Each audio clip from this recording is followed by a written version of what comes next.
My name is Nancy Russo. I am one of the people who runs Design for Good. I'm the Design for Good. What am I, the director? I don't even know. Along with Sarah Haney.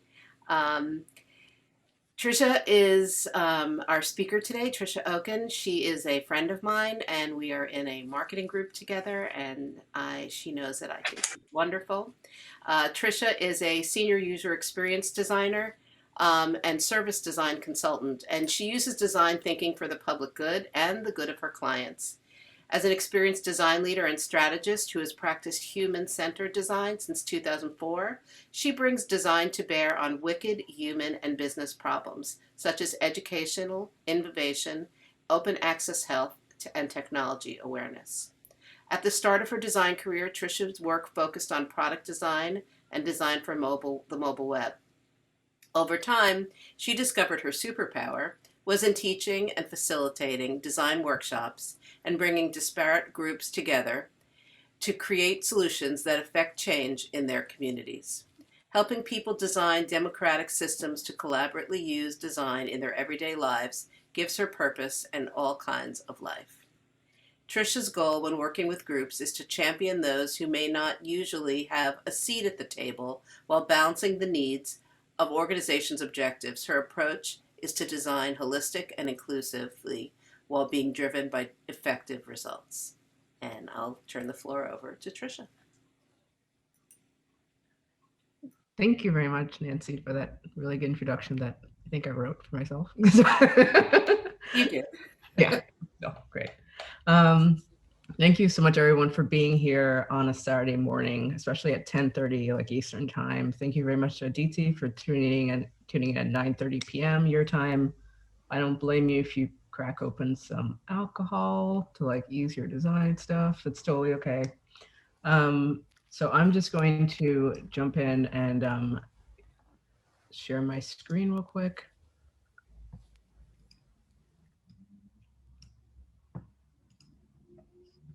Come on. And I'm really excited to do this workshop with y'all. It's something I love quite a bit is teaching people about design thinking as the introduction said, like essentially equipping people with tools to design for themselves and for their communities for the most part, right? So let's just get stuck into it. And if you want to, you can take notes, but also just know that you'll, I'll end up sending some different links for you later on as well too, okay? So yeah, so here's me. If you want to reach me on Twitter, you can reach me at papercutny. And as Nancy said, I'm a lead user experience designer and service design strategist, working with a lot of different clients around the public good. So like some of my clients are, for instance, the Anti-Defamation League. I've worked on a healthcare application used in Rwanda to help manage like COVID-19 vaccinations. There are a whole bunch of different things like that, right? And so, for instance, right now I'm currently working on a project where I'm redesigning the internet for a company that designs healthcare strategies and pharmaceuticals for cancer patients, right? So in terms of what we're looking at today, we're going to go over what is design thinking, some different problems to address around like working with people, and in terms of when you're dealing in workshops themselves, right? And just ways to consider others.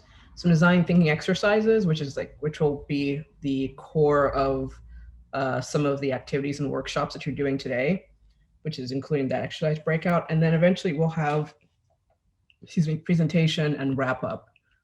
So towards the end of this, you're going to end up presenting some of the work that you've been doing, right? And each group will get 5 minutes to present. Don't worry, this is not like your final senior thesis or like a big client project or anything else like that. The key point is just to really have fun and just to stretch ourselves, right? So straight off the bat, what is design thinking? And if anyone wants to like raise your hand in the chat or something like that to say like this is if you're familiar or not with these concepts, go right on ahead. And go ahead and also drop some different questions in the chat too. So, oh, someone's waiting in the room. So design thinking, according to Nielsen Norman Group, one of the great pillars of interaction design, as well as like user experience design, is that design thinking asserts that a hands-on user-centric approach to problem solving can lead to innovation, that innovation can lead to differentiation and a competitive advantage. So the way I tend to look at that too is that this is, in terms of competitive advantage, this is also with the mind that user experience design answers both the needs of the client as well as the actual end user themselves, right? So the end user as in people. That user experience design, it's a user-centric user-centric approach, and the main key point is that it's solving some kind of human problem. And no matter what, that is at the core of it. And it's just one type of methodology. There are other types of methodology to address human-centered problems, but this is what we're looking at today. And I think Andrea has her hand raised. Oh, Andrea, do you have a question or? Oh, no, there was just a comment that said, raise your hand if Yeah. you knew about it. Okay, but cool. I can know right now. I forgot to. Thanks. That's okay. That's totally fine. Yeah. You're just If you, yeah, if you want, just drop an. Actually, I should probably say drop an emoji in the chat. That may be more useful. Okay. Yeah, we'll do that. Yeah. Yeah. So design itself, as a lot of us will probably know, that it's a process of making decisions, right? Design thinking overall can be used as a framework to holistically research ideas, innovate, and create consensus within your own working group. Keep in mind that it's a way to give you a little bit of structure as to what you go about in terms of creative problem solving, right? And even though some people may argue, why do you want to create consensus? The issue is that if you do not create at least some version of consensus, then not everyone is moving as one. And you may end up self-sabotaging your actual solving of these issues of the human problem, right? And we don't necessarily want to do that. And it's okay to go back to this well of knowledge and this framework over and over again in order to inform your next steps as well too. So it originally started out as what's called the double diamond model. And that is based off of this concept with, at first, you start from a certain point of discovery, right? And when you discover, you go out really wide. You start to just gather absolutely everything. You gather all your different resources, what have you. And then at a certain point, you then say, okay, what of all of this, like this ton of information that we have, is actually feasible? How can we integrate this into is this even addressing some of the problem whatsoever? And then you then narrow back in, right? In order to then create a design brief that will say, based on X, Y, or Z, we're likely going to be using these resources to try to develop some kind of idea. And then when you get to the development stage, you also widen again because you want to experiment, right? You want to experiment and just try just about anything, but it's based on a hypothesis. So the brief itself can function as a way to formulate hypotheses and to use as kind of like guardrails for your exploration. At a certain point, you review your concept and then you deliver. And again, keep in mind that you can do this multiple times over and over again. Nowadays, they'll call us it's an iterative process, right? This is what we're all familiar with. However, what happened recently in the last year and a half or so, the design council, the ones who even created the double diamond model, they decided to reevaluate it because they created this about 15 years ago or so. They decided to reevaluate and say that, okay, based on what we've learned as an organization, as a design organization, let's take into account all the other elements that go on, right, in terms of engaging with community and the client or what have you. And so now what's changed in this double diamond model is that they've including They've been including the whole idea of engagement. So specifically connecting the dots and building relationships between the different citizens, stakeholders, and their partners themselves, right? Because none of this can actually take place unless certain people are happy. And that's not actually kowtowing, but it's literally saying that the people, the stakeholders, the ones who are most likely commissioning you to do this, as well as stakeholders can be the people who are going to end up using this, right? No matter what. So if they don't find it usable, excuse me, and if you haven't been checking in with them, everything's just going to flop no matter what. Excuse me. So essentially what this new version of the updated double down model does is that it takes a look at what was already going on and documents it in order to give you an even better, more aligned framework to guide you along. So the main design principles that they're deliberately outlining are that you have to be people-centered, you have to communicate both visually and inclusively, right? Whether by sound or just by going out into the community, going out and dealing directly with your stakeholders and your end users and with people, right? Instead of just like designing in a silo. Collaborating and co-creating, so that also addresses that, and iterate. This process can never stop. You can decide when it stops, but the main issue is that you iterate, and it's okay to screw up. It's something that I learn and relearn myself on every single project, right? And they also acknowledge what's called a methods bank. So in terms of exploring, shaping, and building. And so really what that is too is that acknowledging that there's a toolkit and that there's not one particular process that you use every single time. And so on a project, you would say like, oh, you have to do this type of wireframing at this particular time in order to figure out X, Y, or Z. And that's not actually true, right? There are times when I may skip directly from like hand sketches, and I may just literally take pictures of hand sketches, put that in InVision and test that way before I even bother doing any kind of like digital wireframes, and then I may skip to another type of tool.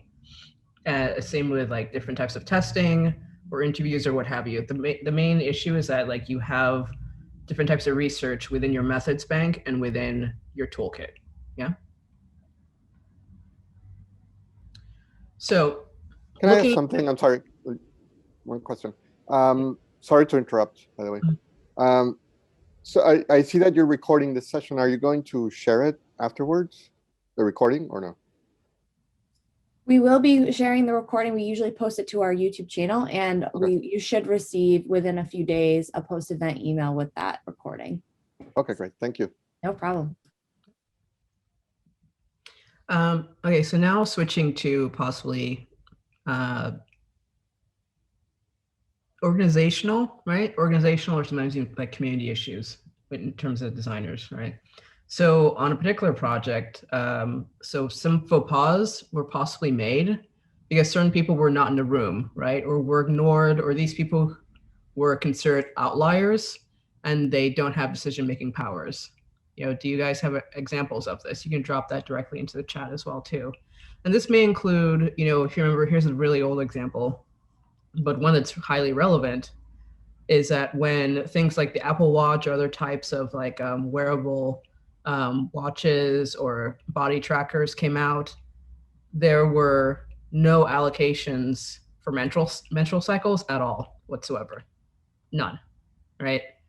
And that's because even if there were women in the room, somehow they were told that menstrual cycles were an outlier, even though women are about 52% of the population in the entire world, right?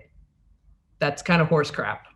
like people, like that doesn't, so somehow the first iterations for like 2 or 3 years did not include any kind of information whatsoever. People were like, why would you want to track that? Hello. There's this thing that goes stabbing my body every single month. Yes, I need to track that, right? So anyone dropping any knowledge in the chat there? Melissa put in that visually impaired colorblindness sometimes gets treated as an afterthought as well. Yeah, definitely. Yeah, that one's a really interesting statistic where I think it's like like 10% of the population is actually has some version of color blindness, which is on some kind of, and that in and of itself is on a particular spectrum as well too.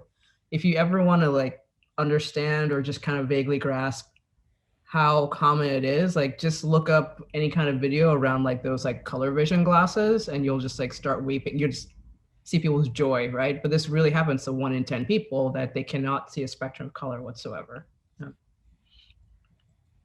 So for example, this whole idea of like people say like inclusivity, why does it matter, blah, blah, blah. But honestly, in 2017, for instance, is when the US Army finally acknowledged that everyone's hair is not straight. There was this literally like a pile of lawsuits going back several decades that Black women and some Black men as well too in the military were not allowed to wear their hair naturally to them that is culturally significant, because the rule in the US military was that you have to keep your hair neat, right? But that concept of neat was based on standards of straight Caucasian hair or straight East Asian hair, possibly, right? Overall, it's based on straight hair and not of anyone else's hair whatsoever. So people were literally given demerits for like trying to tie their hair in a bun, or even sometimes having it in braids or whatever else it may be. And that is not exactly inclusive, because I think it's something where like 30-40% of the military is of Black or Latino descent in the first place, right? So again, but they're being treated as an outlier because the system wasn't designed for them, or they didn't think, or the US military didn't think that it was relevant. But they got sued into submission, because there you go, right?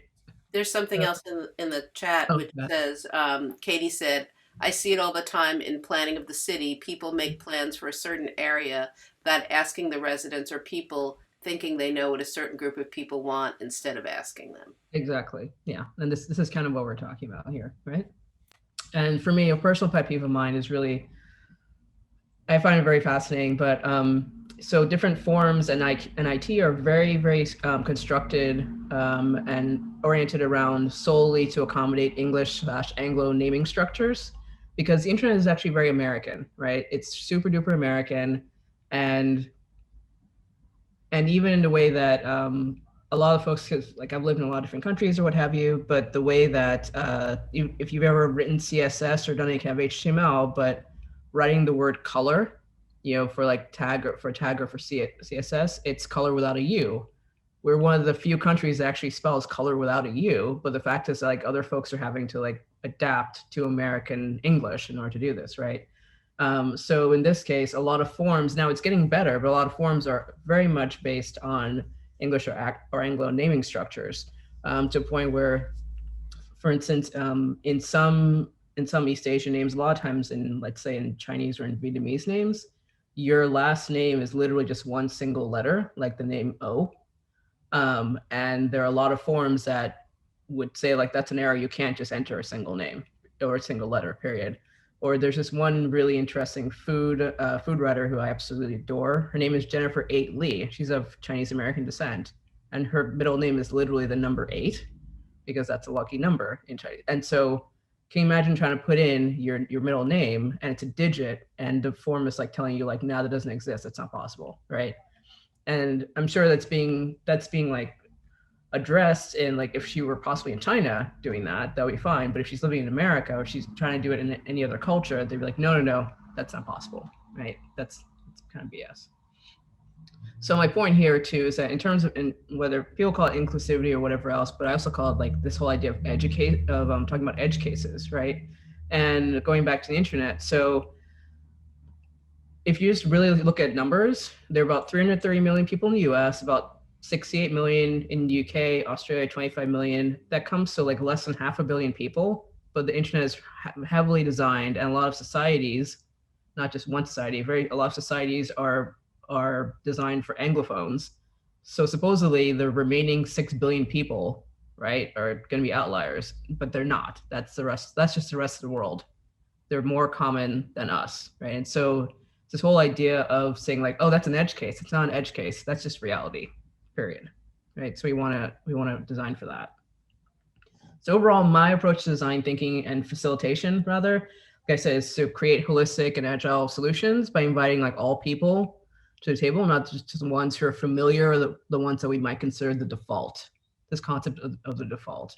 And I try to push people in terms of the way that they construct user personas and for whom they design, right? And all stakeholders at the table have some kind of value to contribute and improve their idea of product. And whenever I do design thinking workshops, I try to include literally like the front desk people, customer service folks, all the way up to CEO, because you know what, the front desk people are the ones who are hearing most of the complaints and not necessarily CEO. By the time it gets to the CEO, it's been filtered as to what's supposed to be important.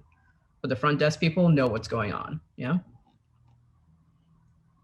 Another thing too is that when you're actually working together in a particular workshop, I definitely want you to take this into account, is to give people permission to talk and to share their ideas, right? And just have that really good space and to make room for others. An example of doing that is what's called the step up framework that a really excellent, like a great colleague of mine told me about too, where, because she used to work in education. And what it is that if you're someone who's normally like very talkative or very engaged and is willing to speak or what have you, try to step up your listening. If you're someone who's much more introverted and just like sits back and, or not necessarily introvert, but just like reserved and tries to sit back and watch other people do things, try to step up your speaking, try to step up your participation, right? So there's no negativity involved, but this is how other folks, that's how we can all share in the entire process and make sure everyone's being heard, yeah? In terms of the stakeholders, some of the stakeholders, so the core thing, and a lot of people try to like mince words or try to have it be like kind of flowery. I just talk about money, because honestly, that last point, that's what's going to convince the decision makers that, you know, this has value, is that if you include certain people, or if you include lots of people, or you're designing for everyone, but still a particular targeted group, this will have business value for you. This will make you more money. It will stop you from being sued, right? And it will increase longevity of your company, period. Okay. And usually by that point, they're like, okay, we don't like being sued. Lovely, let's do this, right? Any questions so far or stories before we proceed?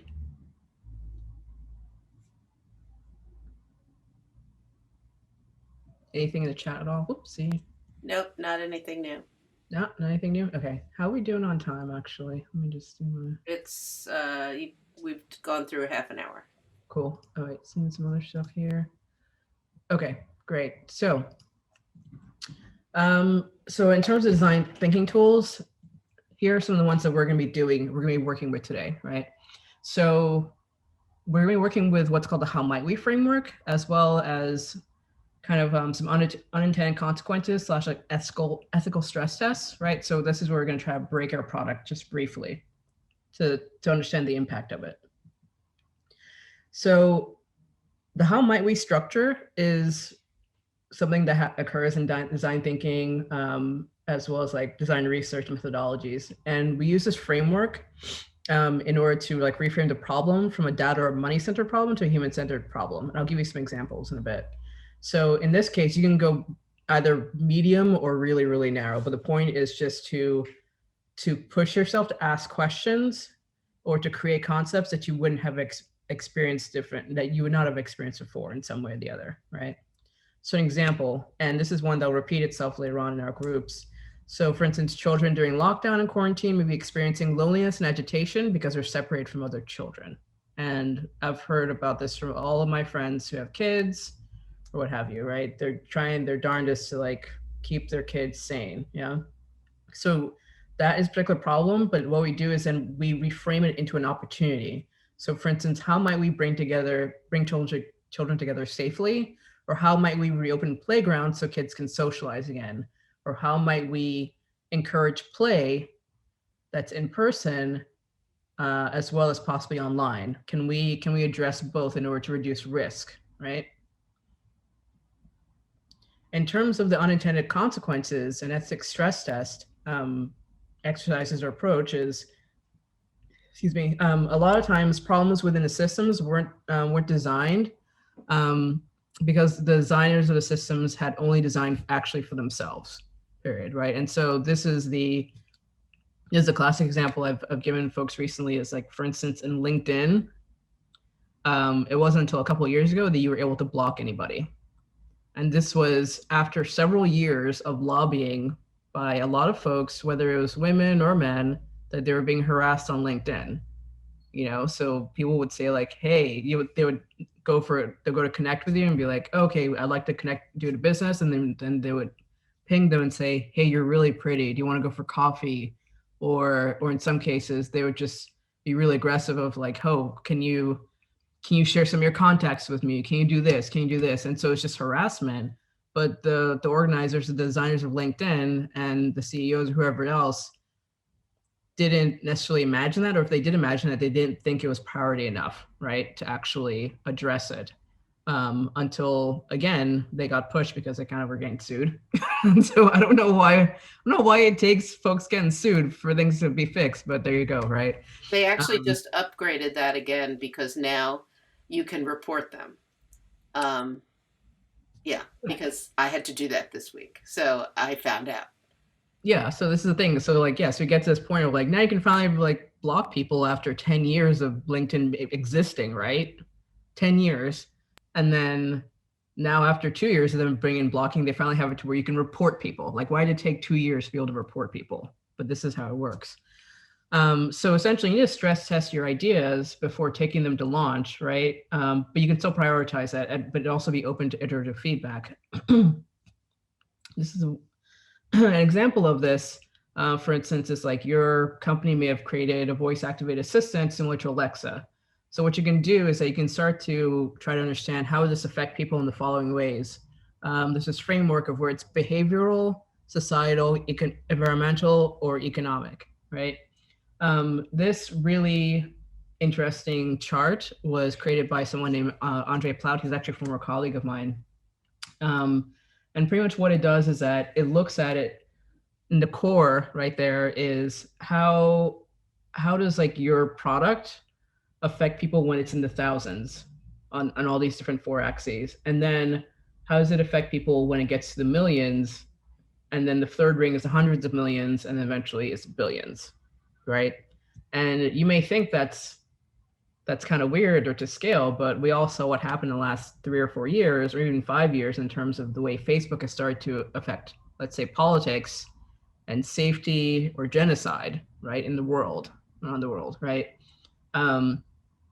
An example of this too is, so again, with voice activated assistant, what started happening, there was a lot of feedback from parents and from teachers that children who had grown accustomed to using different voice activated assistants like Alexa or what have you, started becoming much more demanding, because they would say, I want this, because that's how you actually were being taught to initially speak to those voice activated assistants, right?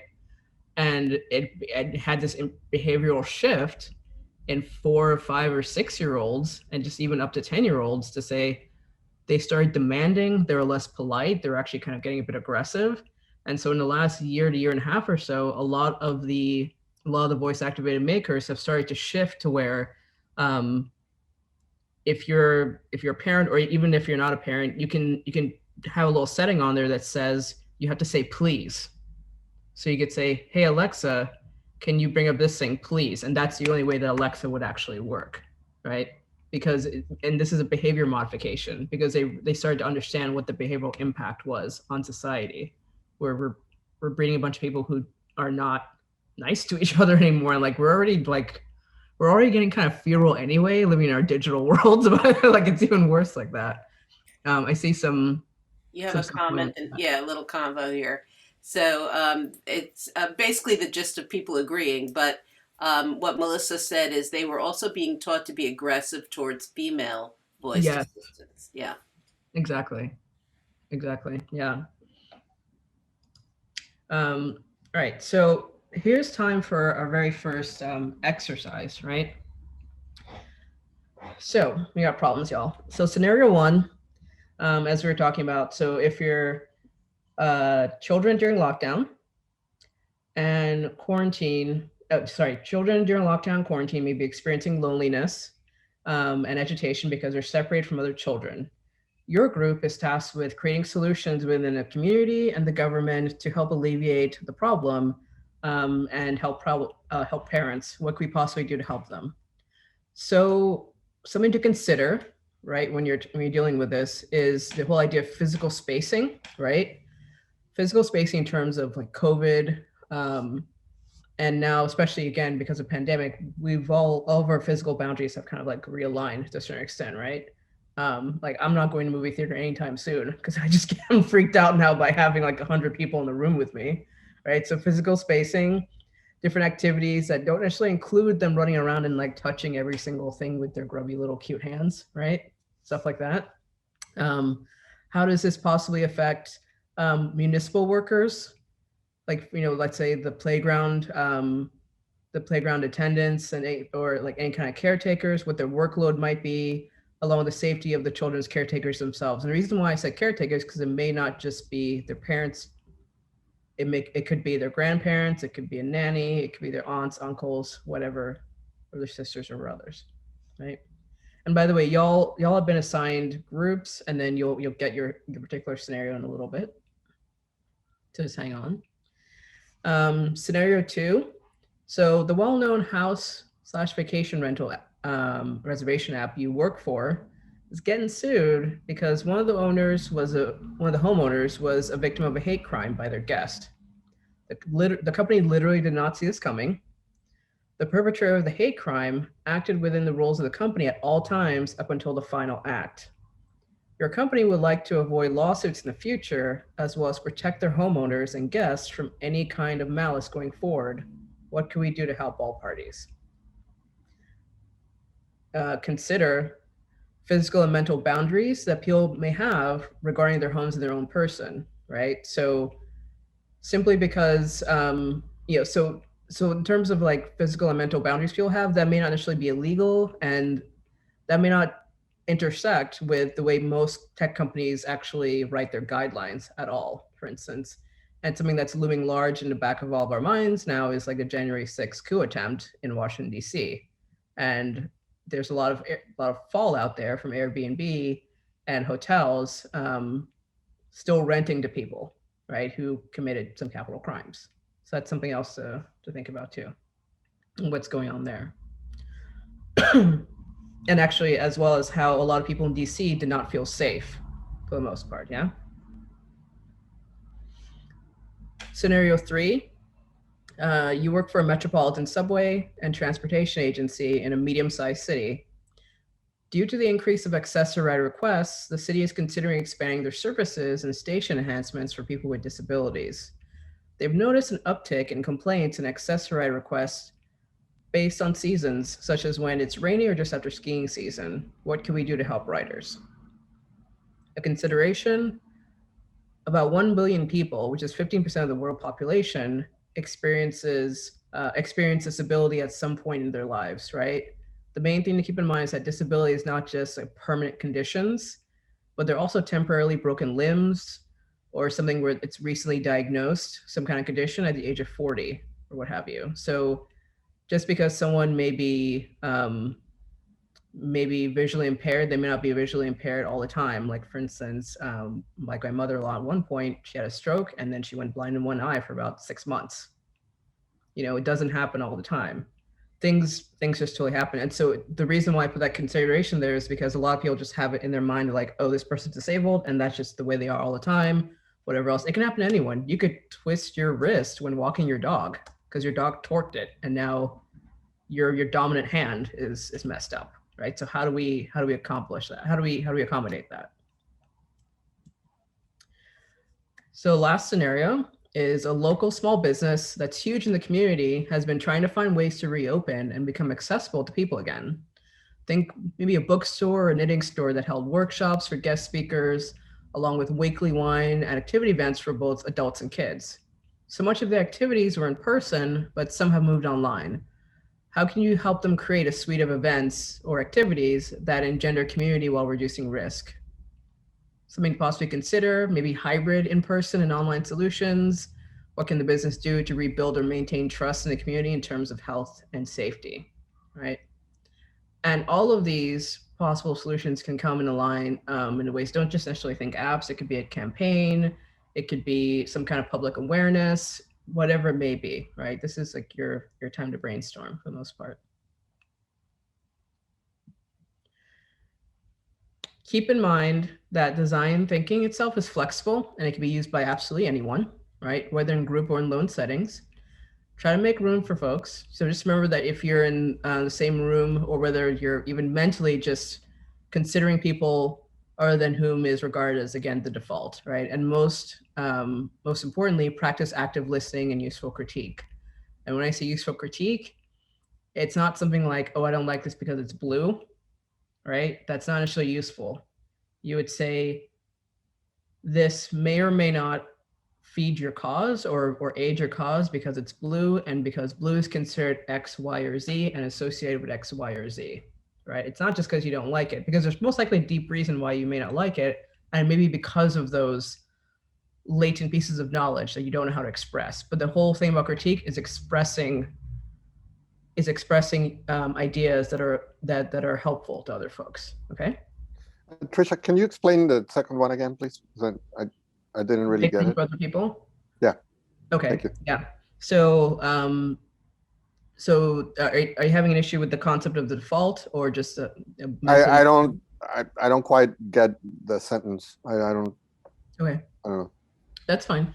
Okay. So a lot of times, so when I first wrote this was very much about doing workshops in person, right? So even in terms of like physically making room for people and practicing a step up technique, of where if you notice someone who's like standing at the back of the group, if you're in a physical workshop, it's fine if you then like step back out of the circle in order to include that person into the circle, right? And to make room for that person and say like, hey, I don't think you've contributed something yet. Do you want to add anything, right? So even just by that act of saying, do you want to contribute anything, or hey, is this normal to you, or what's your kind of normal? Then you're making room for that person to talk about themselves and talk about their experiences, right? Does that make sense? Yeah. Okay, cool. So one last thing before we dive into the exercise in terms of working together. What I'd like y'all to do is to just briefly, when you first get into groups, is to decide on roles. Just take a few minutes to discuss your strengths and decide the kind of roles you'll take after the initial, how might we exercise. The first exercise you're going to go through, you're going to be writing by yourselves. You're going to be writing all your stuff in the group by yourselves, if that makes sense. But there are different roles usually within, or roles rather, just within a lot of workshops. So there's the concept of the idea manager. So that's a person who collects ideas from a different variety of sources and takes care of the collection, evaluation, selection. And especially now in digital context, so we're going to be using Mural and a collaboration board. It's going to be really frustrating if two people are trying to move the same sticky note digitally at the same time, right? So there should be like only like one or two people doing that kind of stuff. There's also a note taker. So there may be someone who records concepts or ideas onto the sticky notes, again, later on in the process. That could be multiple people, just so ideas don't get missed, and that's okay. Timekeeper, which will most likely be your moderators that are your facilitators are in the group with you. Those are the AIGA folks. And that keeps people moving, but the role there is also to be sensitive to people's thinking processes. Some people aren't really great at like thinking on the spot. A lot of times I have to just like literally sit and think for a few seconds and catch up, and that's okay. Just tell people that, right? And the timekeeper will keep that in mind. Towards the end of this, there's also the communicator, the person or people who present the work at the end to the wider group, okay? And of course, there's innovation scout, and it's meant to be every team member. So the point there is that you open up ideas and processes to like the outside world, and you search for like ideas and technologies outside the norm. So this is where it's really important in the first 5 minutes where everyone discusses what they know about the stated problem, and then start to reframe the problems as opportunities. So if yours is about the one about the Metropolitan Transit company, talk about if you've had any experience dealing with disabilities on the MTA or on buses or whatever else like that, that's totally fine. Or if you know about other people, if you know about any research, any articles, what have you, everyone is there to push the boundaries and to share what's going on. So after their first 5 minutes of discussing, each group member has to write down at least 5 how might we questions. That's 1 question per digital sticky note. And the reason I'm only giving you 3 minutes is to a certain extent so you don't dilly-dally. It's not meant to be perfection. You just get the questions out of your head. Think of it like mind mapping. You just keep dropping questions on the digital sticky notes, right? Nancy or Sarah or whoever else, can you possibly drop the link? Already done. Perfect. Thank you very much. Right. So Are you going to go into Mural now and explain it to everybody? yeah. Yes, I am, ma'am. So if you guys can click on the link, we're going to switch. You can obviously keep this Zoom window open, but are you going to do it in Zoom? What's that? Yeah, I'm in Zoom right now. Okay, great. Okay, cool. Oh, that's cute. There's a visiting ladybug. Okay. So hopefully y'all had a bit of time to practice, right? So this is a really big canvas, and this is going to be your canvas for the entire session for the most part. So group ones, and again, people are the moderators are going to assign you to a group and into a particular breakout room. So group 1 here is your particular canvas area, group 2, and then group 3 and 4, right? Right. Is everyone in? This is really great. I love seeing all these random animals in here, like the visiting koala. It's so great. I think it also might be a little helpful if people do write their names, just so when we do breakout, we're not trying to decipher who the ladybug is. Yeah, exactly. Yeah. So just a really quick tutorial in case you haven't had chance to work with this yet. So on the left-hand side, and your tools may look a little bit different than mine because I'm the chief facilitator, right? But pretty much everyone has these types of shapes and connectors, as well as some icons, which you'll end up using when you're going to vote, for instance, later on. So for instance, when you go to vote on ideas, go to the icons and select the heart in order to do that, and then drag and drop to the ideas you like the most. But what you're going to be using for right now are the sticky notes underneath the text one. So what you're going to do is that you're going to drag a sticky note, and then did someone just drag a giant heart? That's cute. That's fine. I'm having a lot of fun just watching everyone play right now too. That's a fun part, right? So I'm just going to zoom in. So this is something you can do on your own computers. You zoom in, you drag a sticky note, and then, okay, so how might we, I would say, how might we, I'll just do HMW as like a real quickie. There's someone wanting to be admitted, actually. Got it. You got it? Thanks, Yep. Nancy. How might we, let's see, create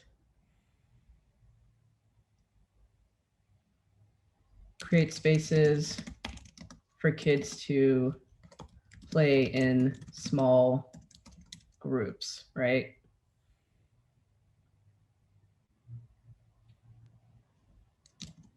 And then I'll just do another one.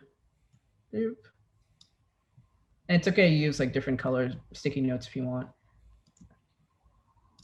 And you guys can also change the size. If you think your sticky notes are getting too big, you could also change the increase or decrease the font size on here, just so everyone's sticky notes can be accommodated. Thanks, Jenny, for drawing that. Yeah, so everyone can just, if you want, you can drop down 4 or 5 sticky notes just for yourself, like right now in your own particular section, like once you find out who your group is, and then make it easier to just start typing for the most part. Right? Excuse me, Tricia. Yes, ma'am. Could you tell people how to change their names if they wanted to change them from visiting cat to? Oh yeah. And so if you hover over, crud, this is, I think this is on my end. I can edit. Wait, visiting koala. We'll be able to once we're in the groups together. They'll be small enough groups that we can just call each other koala and stuff like that. Yeah, quite possibly. And I think if anyone, for instance, if Jenny in your particular group or Ben, whoever else, if you can let other folks know in your particular group how you did it, then that would be really helpful as well too. It's really. I also think it might be something upon entry. Once you click the link, it's going to ask you to Yes, label. right. So just make sure you put your name in and hit enter. Yeah, exactly. Yeah, thanks for reminding me. Actually, I do it from my side so much that I've kind of like lost that muscle memory there. So I'm just going to leave that how might we in group 1, and for later when you're brainstorming more. So if you want to add images, for different research or what have you, that's over here, images. Don't bother with content library for now. That's more so my stuff. So yeah, so pretty much what you're going to be using are sticky notes, the shapes and connectors. You want to start connecting ideas and kind of like brainstorming things, icons, and you can pretty much leave like the frameworks alone, unless you feel like drawing a 2x2 grid, which may be helpful for you, right? If you want to start prioritizing based on like, is this feasible? Is this good? Is X, Y, or Z, or Z? Yeah. So that could be something that we do when you call us after we've gone through the first round. Yeah, exactly. Yeah. Okay. So are there any questions before we start? Oop, that's not what I meant to do. Is there in the chat any questions on how to use this at all? Someone said when I refreshed, I could enter a name. Mm-hmm. You're still a shark. That's okay. You can I be don't a think shark we should now. worry about the names. We're going to be 4 or 5 people in a room. You can introduce yourself and tell everyone who you are as a human being. Yeah. Okay. So is that Milka? Here is the link again for you. Kelly, I think you can break us out into our rooms. Yep. And y'all will come back in about let's see.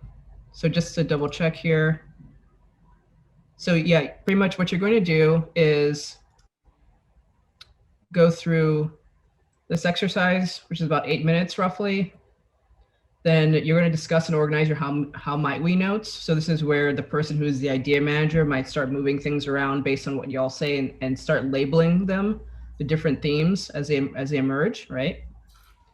And you're going to vote and then organize and move all the different quote unquote winners to different section.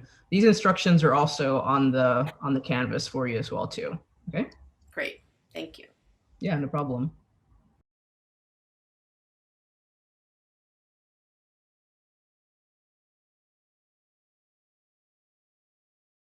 The problem is children during lockdown and quarantine may be experiencing loneliness and agitation because they're separated from other children. Your group is tasked with creating solutions within the community and government to help alleviate the problem and help parents. What could we do to help them? And considerations are physical spacing, various activities that don't necessarily include running about, etc. How does this affect the municipal workers, their workload, and their safety, along with the children's caretaking? So we started by, let's see, we started by just putting out ideas, and in the end, we ended up coming across, we ended up going with something that the government can do to help everybody is to just provide Wi-Fi for every family in the country. I'm gonna go ahead and put that here. Where is it? There it is. Sorry, I'm on my touchpad here. So we decided that in the upper scale, government would provide the necessities for every child in the country. So that will be Wi-Fi, and that would also be a program that we're calling enrichment program, the community enrichment program, which would give children the opportunity to have laptops, tablets, and maybe even food or meals, 5 meals, in order to incentivize the need to be into this program. And within this program, there will be weekly community activities considering the quarantine guidelines to make the children interact with each other. So that could either be virtual or in person, or a hybrid model, depending on what is the best need for each family.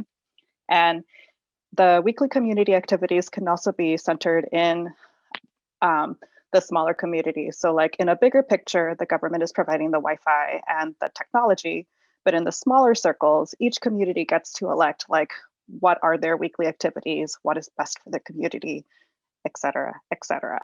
And so some of the things that we're thinking for weekly communities could be, doing things with collaboration, whether it's something that they can each do in person, and then also bring back to the home to continue to do that collaboration, whether it's like a zine or a mass drawing. Other things that can be helpful for in-person interactions could be breaking out the children into groups of like A, B, C, and group A meets on Monday, group B meets on Tuesday, and group C, maybe those are folks who need to clean up after group A and group B community workers. And so there's always a limited amount of people in the space following whatever organization's guidelines for safety in place. And the hope is that this will reach all children who are in need of this community service and their parents as well. Did I get everything, team? I think the only thing you left out was that we would have alternate days so that the community space could be cleaned thoroughly. But Yes. everything else I think you touched upon. I don't know. What do the other ladies think? Yeah, it's right on. We talked about having solutions on virtual and physical space as well. So that would be part of our collaborative approach that we would implement in our community enrichment program. Great. Aditha? Yeah, I think she's covered all the points and she's explained everything very beautifully. And Oh, thank you. And then who exactly is it for? So like what age group is this for? We are targeting explicitly 5-year-olds, and our persona, that's not what I wanted to do. Our persona that we actually spoke about for a minute is a 5-year-old who may be shy, has social anxiety, feels alone. So we need to we should consider allowing this person to feel more comfortable, feeling more confident, and feeling safe in the program. Mm-hmm. You have about 25 seconds left. Anything else? I think that's it. I think someone just asked in the chat, how will you get funding for this? That's a good question. Well, we said that it would be government funded, and that's as far as we got. Yes. Okay. You have to have your government vote on things, Mm-hmm. no matter what country you live in. Oof. That was like my teenage alarm when I saw something. Jeez. Thanks, Andrea. Nice job. Yeah, good job, y'all. Claps. So Tara did ask, like, why did you pick just 5-year-olds? I think we were originally thinking that this problem was meant for younger children, but I could be wrong. Anybody else want to weigh in on that? I mean, I personally thought that 5-year-olds need more reining in than a middle schooler, as far as being at home with your parents and not understanding why all of a sudden they're not in the classroom anymore. So we were considering that these 5-year-olds were kindergartners. But I think that these solutions can, work age-wise. Maybe not so much like a lot of the community involvement as far as like providing games and various ways to enrich a younger, smaller mind who may need it. But I think that allowing them to have the free Wi-Fi and the technology, I think that across the board is the thing that is most important.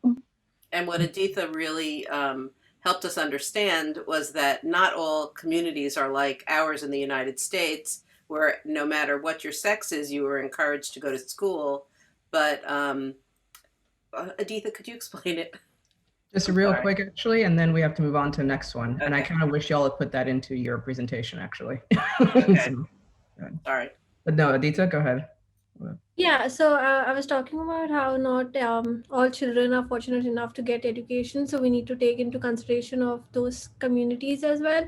Like in certain countries, the sex of the person as well affects the way they get education. Yeah. Cool. Thank y'all. And then thanks very much for doing that presentation, Andrea, as well.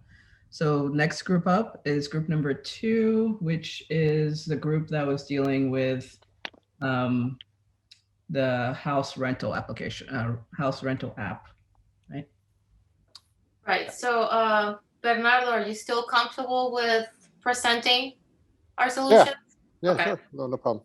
So the problem is that the well-known house vacation rental reservation app you work for is getting sued because one of the owners was a victim of a hate crime by their guests.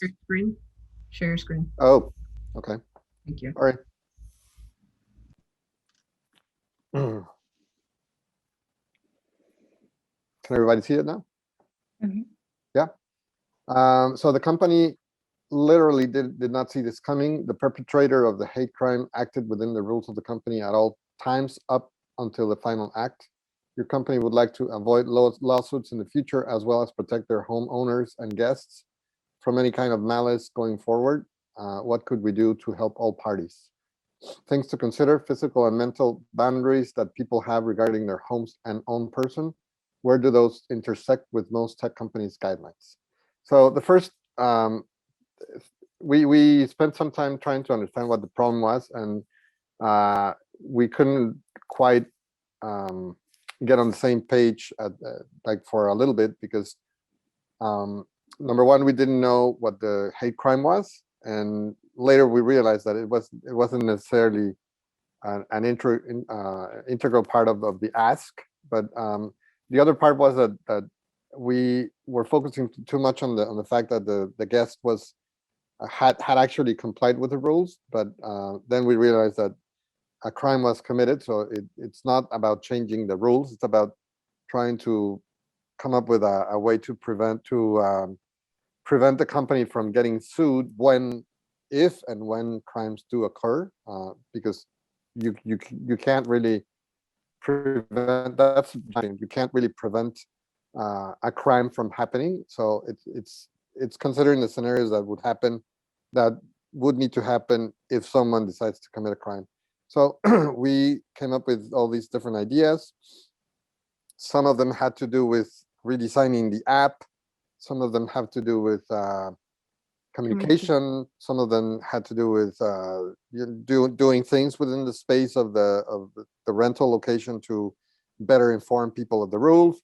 And we ended up agreeing on these, which have to do with safety and protection. So among that, we spent a lot of time,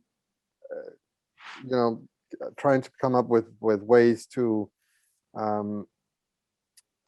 make sure that you would know when a potential risk would exist. One of them being doing background checks. But then we debated a lot about that, and I'm going to explain why in a little bit. Then we also talked about partnering with organizations that focus on preventing racism and that kind of thing, to come up with maybe campaigns to increase how do you say it? To increase awareness and that kind of thing, and maybe the company does a lot of efforts around making sure that people know that the company stands for being against those kinds of things. Then maybe having some kind of training within the app, like you do when you work for a big company, that they make you take some kind of training in terms of racial awareness, that kind of thing. So there were a lot of different ideas, and in the spirit of not kind of just tossing any of them, we just started to throw different ideas, some of which might be more viable than others, but in any case, all of them were geared towards trying to come up with a way to ensure that there was safety and protection for both parties involved, meaning the guests and the owners of the locations, and also the company. And then we ended up spending a lot of time on the background checks, because it opened a lot of different questions around, would that be leading to a situation of racial profiling, maybe, where people that maybe have committed some kind of minor crime or misdemeanor or whatever might get excluded from from being able to rent just because that appeared in the background check.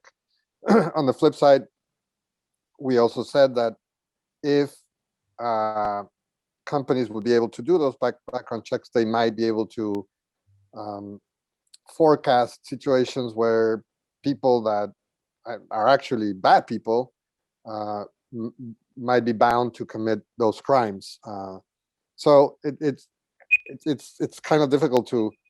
What we realized basically is that at one point, even when design thinking is about trying to narrow down ideas and come up with a solution, that there might be points where you get stuck with something, and you might even need to go to your client and say, for this particular component of the solution, we might need more time. We don't have enough background. We need to do further research. So that's also valid, even within the design thinking methodology, to kind of put that on the table and go back. And it's more of a fluid process where you might need to go back and then solve different things, and then come back and continue to flesh out the idea or the solution, etc. And that's exactly where we ended up. Okay. And Okay. Go ahead. So no, Bernardo, your time, I don't know if you heard the timer or not, but your time is up, actually. Oh, okay, sorry. No, it's okay. Didn't hear it. That's Thanks, fine. Bernardo. Thank you. Okay. And then if anyone has any questions, go ahead and drop those, particularly in the chat for right now. But yeah, but something I did want to talk about, you can stop sharing your screen, actually. Something I did want to talk about is that is true. That came up when I was chatting with them. Is that, yeah, there are times when this is a framework, but you can go back to your client and say, hey, we don't have enough information. I don't have enough information. You know, I don't have the breadth of vocabulary yet to understand this. So I need to talk to people, and that honesty, depending on how you relay it, can be the best policy, right? And that's completely fine to say to them, we need deeper research. But usually what they appreciate too is saying, like, and I'm going to possibly limit the scope of this research to this, and then move forward afterwards. So that way they don't think they're just going to keep on spinning their wheels forever, right? Or that they're going to keep on paying forever. Okay, cool. Thank you. Group 3. Let's see. That was our group. Do you want me to share? I accepted the nomination to communicate. Okay. Go ahead and share your screen, Katie. Yeah, go ahead. Yeah. Share. Yeah. You guys see that? If you can make it bigger, that would be great. Or like zoom in. Okay. So our group had the problem of the subway riders. I guess this is. You don't have to actually read it all. Just. Oh, okay. Yeah. Well, they were receiving complaints during rainy seasons and after skiing season. So we, thought about why this was happening, and I'll just go over here to what we developed.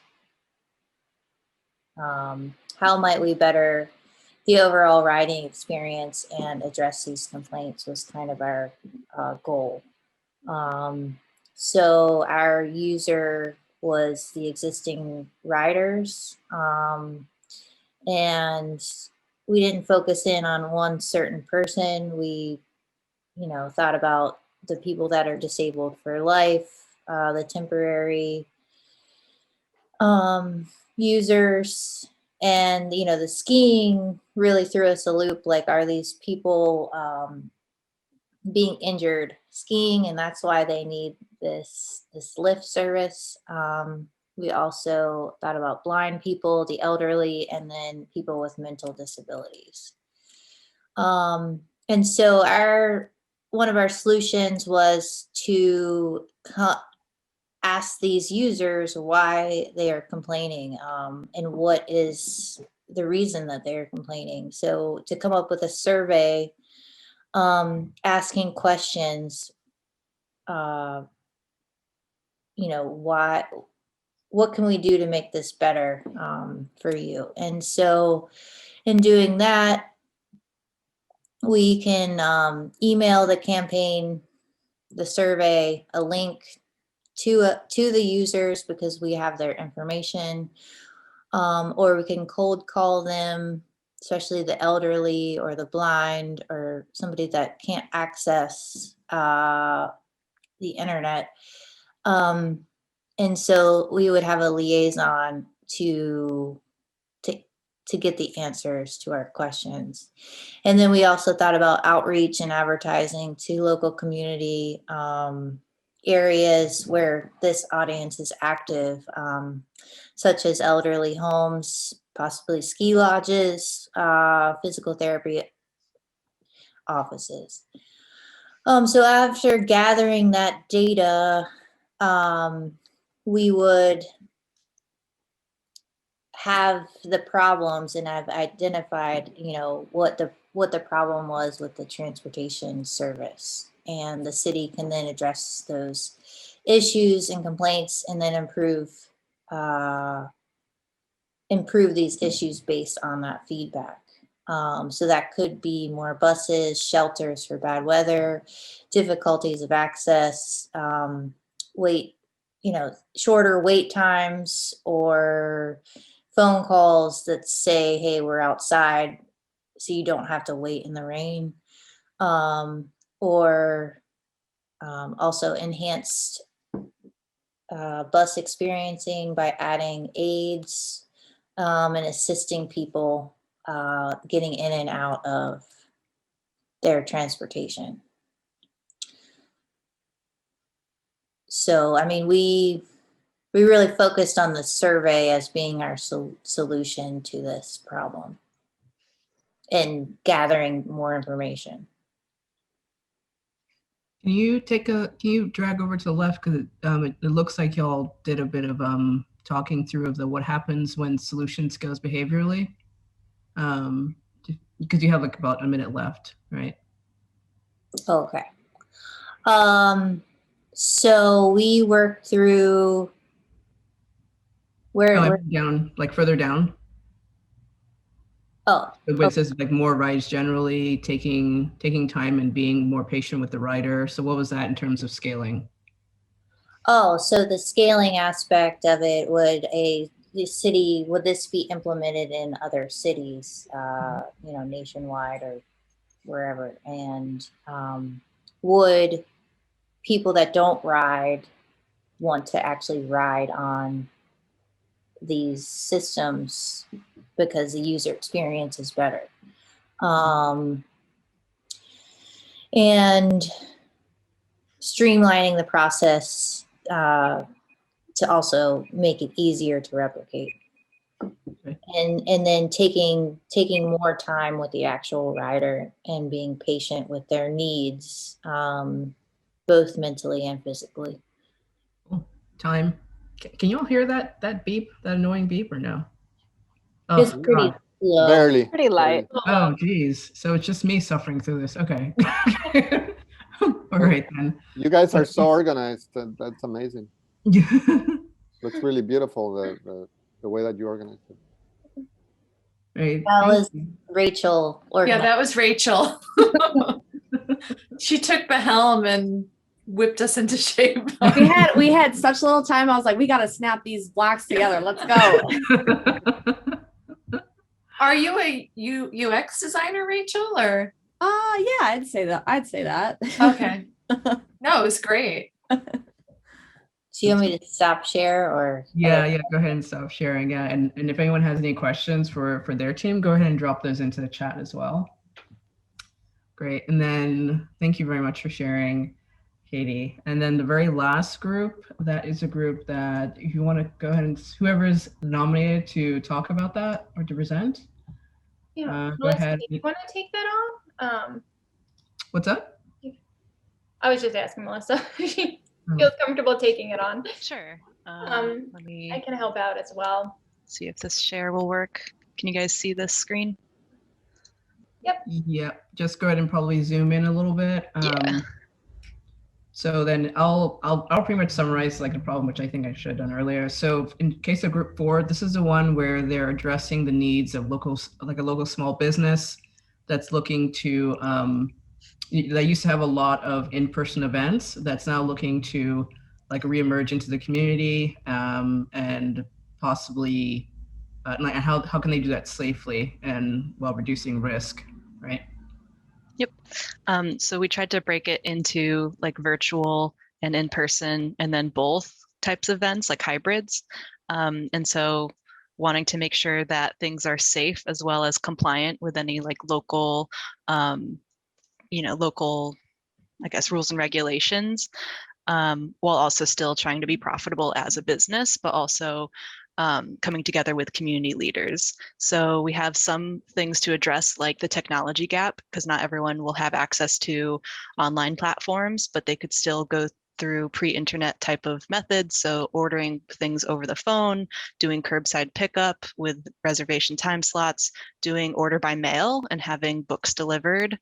And just something, sorry, Melissa, just something to note. It was our persona for this one was just like a local bookstore. So that's kind of where Lee's branch from. So just that local mom and pop bookstore. Thanks. Let's see. We're a little all over the place, but we did have these like the major points and then some like resolutions kind of spinning off of them. And so some of the things that we also wanted to address in thinking about people that aren't the default would be bilingual communities or English as a second language folks. So having, webinar book authors giving lectures about their books from different countries, offering products or books in different languages, having diverse speakers, attending virtual events, and maybe having like breakout sessions with people that are part of that similar community. We also wanted to consider keeping the business finances afloat, whether that's through donations or the usual purchases of items, but also just hosting fundraisers, book raffles, silent auctions, and your other kind of typical fundraising platform ideas. We also wanted to make sure that we were tapping into different ages, so maybe having age-specific kind of book clubs that could meet regularly. It could also be, is this still sharing? Something happened on my screen. So having, maybe even genre-specific book events or age-specific book events, because maybe you want to bring it down into a more narrow field. Maybe for kids, like having virtual story time events right before bedtime, things like that, that kind of give a sense of normalcy while also creating like safe spaces for the kids to attend and see their peers. And then also like tapping into, okay, well, that's going to be a different thing for if you want to engage with teenagers. Maybe you have celebrities or, TikTokers or whatever they're called on their YouTube or Instagram Live, Discord, things like that, that are kind of being these ambassadors for the bookstores, and like helping out spread the word in that way as well. we're also trying to address maybe not everyone has public transportation to attend events in person. And so maybe virtual events make sense for them.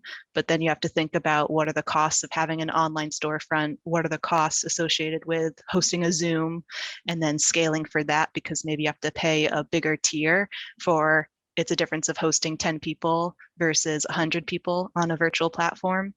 And so making sure that you scale the finances with that. As well as back to the transportation aspect, like maybe you do a bookmobile, or maybe you have pop-up shops in the communities that are, providing like the PPE, taking all the local protocols into consideration, things like that. So, and feel free to jump in, guys. I know I'm kind of bouncing around a little bit, but just trying to be considerate of time. I just want to say, wow, how did you guys get so much done in so little time? Please share your strategy. I think what we tried to do is, I think the persona thing helped us a lot. So I'm glad Nancy or whoever it was brought that up. And then from that, we kind of used those consider moments to set that main goal and then branched out from there. And I think the main impact that we were focusing on was just like making sure the bookstores were also kind of taking, into consideration that larger, like their competitors are not currently set up. So like example, libraries, I know for some time they were shut down, or people might not feel comfortable with larger bookstores now, like Barnes and Nobles. So it was really about connecting that local bookshop to their local community, and also expanding their community while doing virtual events, because just like this event, you can expand that into, globally. So, or even connecting in the community, like with schools. Yep. So like you're hosting the summer reading program now, rather than the teachers who are wiped out and exhausted. And they had the answers to the exam also. Sarah gave them. Right? I'm just kidding, by the way. Okay, thank you all very much. Are there any questions at all for any of the particular groups? Any extra questions, just real quick? Ooh. All right. Thank you, Tricia. I think this was great. Cool. I'm going to hand it over really briefly before we all go to Rachel, just to talk about another AIGA. Sarah, I think that Tricia had one more thing she wanted. Oh, yeah, no, go ahead. Sorry. Cut her off. That's okay. Yeah. And also, while I'm just pulling up my stuff here, do y'all have any other additional questions, or how are you feeling about it, or anything that you may have like learned or you're possibly taking away from? Amy's raising her hand. Oh yeah, Amy, go ahead. Hi. I guess I'm curious in the group, like how many have been through a process like this. For me, it was kind of my first, and I enjoyed it. I kind of felt like it was one of those escape the room things where you're trying to find, the answer. But yeah, I don't know. I thought it was great. It was challenging, but I thought it was great. So I just want to thank you. And, maybe if anybody else has been through this before, or. I have. Oh, okay. With Tricia. Yeah. Oh, great. I think on my have as team, there's well. a lot of people who haven't. So it's a lot of newcomers as well to this. Yeah, Amy, I'll say this, like I do this for work regularly, but it is very stressful. And even with like a brief that's more like honed in, I'm still always nervous, and I'm like, oh God, like, cause you're like so timed and you only have like 5 minutes or 3 minutes and you're like trying to get all your ideas in. Sometimes you have brain farts. So it was a lot of fun.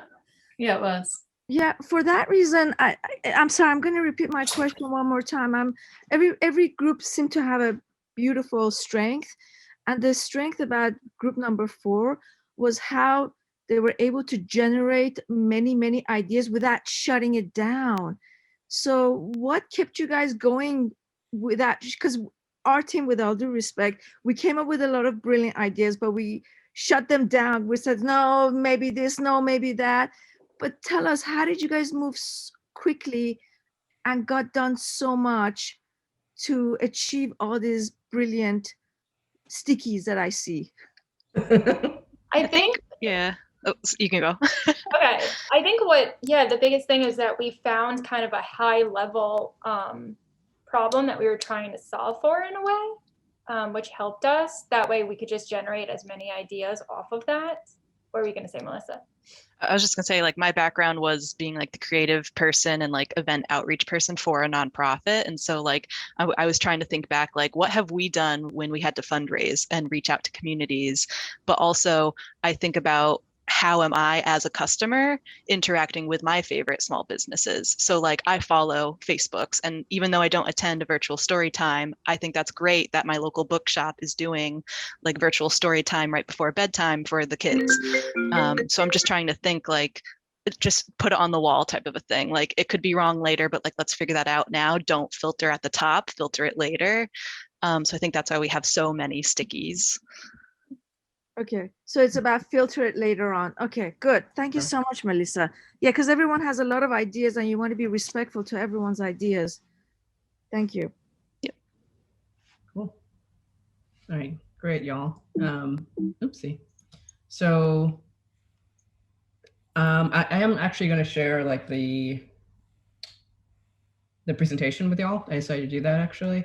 So this is where you can find me in terms of contacts, you know, on LinkedIn, on the Twitters. There's my site, triciaokin.com.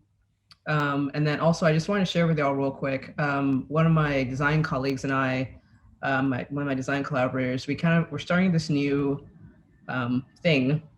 It's called the Big Crit, bit cheeky.